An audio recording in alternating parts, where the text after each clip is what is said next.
Hi, I'm Andy from Super H Products, here to show you a new way to measure your two-stroke oil.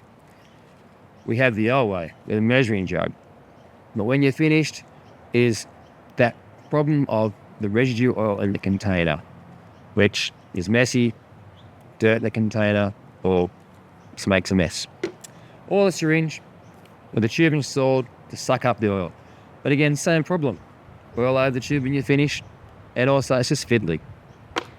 Now, I'll show you with the super mixer kit installed.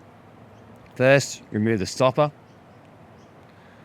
Grab your syringe, which you'll note has a super handy mixing chart on the side, which shows you in mils per litre, quarts per gallon, and mils per gallon.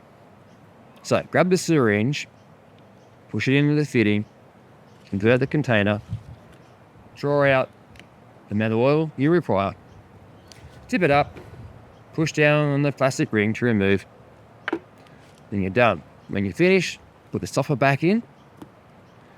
That allows you to transport it, doesn't spill. Super handy, guys.